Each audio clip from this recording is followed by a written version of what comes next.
you will be in at a certain time of night, right? I just think that that's proper for children. It was a rule that I had to live with when I was young. Another thing, you're going to be respectful to adults. You're going to be respectful to other children. You're going to be, the typical things. You're going to clean up your room. You're going to make sure you clean yourself up. You're going to clean up after yourself when you use this or that. Just the regular normal things that a child is supposed to be taught. Well, her children were rebelling against that. They rejected that, and because they were more liberal. And when we got to talking about this with the marriage counselor, shout out to Jack, he told her, hey, listen, you are the mother, and you are the main component in them understanding him. So therefore, you need to sit down with your children and you need to help them understand that, hey, look, I'm in a relationship with this guy. He's not your dad, and you don't have to respect him as that, but you have to respect him as an adult that's taking care of you, that's doing things for you that your dad should be doing. So therefore, you have to appreciate him and you have to respect him as an adult. When he told her this, she broke down and cried. It's just hard for me to do this. I just can't. There's no way that because they're gonna go off on me and they're not gonna like me, and I'm their friend, and they're not gonna see me as a friend. And he told her, hey, listen, those are your children, but at the same time, you can't.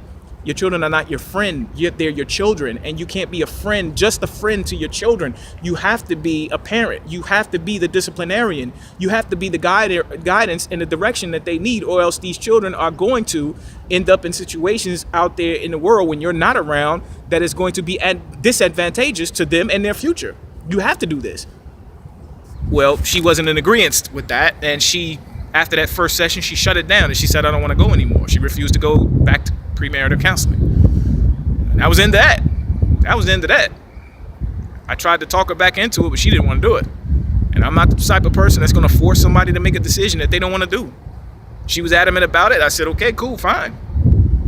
And because of that, the relationship kind of went down the drain from there.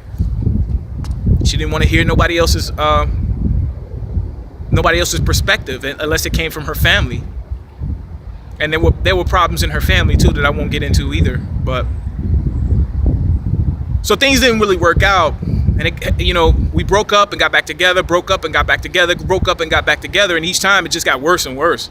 Every time we got back together, it just got worse and worse because I was steadily growing from the situation. I was learning lessons from the situation, and I was kind of modifying my behavior because of it. I said, okay, well, I can't do this anymore. And the more negative things that I kind of removed from my life, and the more that I changed, and the better that I got, it seemed like the worse off the relationship got.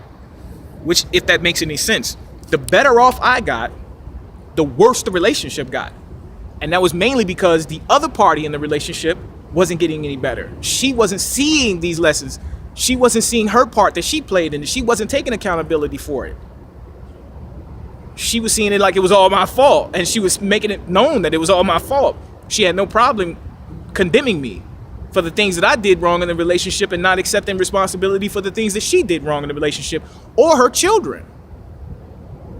And when my children came along, there was this clash between the way she wanted to raise them more liberal. I wanted to raise them more conservative because I saw her children in the way that they were being raised and type of trouble they were getting into. So I said, you know what? I don't want to raise my children by you that way. I want to raise my children in a more conservative manner. And that really started some friction in the house. Because it was like, these are my kids. How can you tell that they're your children, but they're also mine? 50% of their DNA comes from me. 50% of that genetic code, sweetheart, it comes from me. And judging from how many people tell me those kids look like me and act like me when we meet them, I would say that you need to take a chill pill and look at the situation for what it is. There were times where we would go out with just my children, not her children. But there were times where me and my children and her would go out. And we would go out, complete strangers will come up and walk up and say, you have some of the most well-mannered children, some of the most respectful children in the world. And I used to look around and be like, ain't that what they're supposed to be? I used to tell these people, like, I wasn't trying to be facetious or trying to be, arrogant or sarcastic. I just was saying, isn't that how children are supposed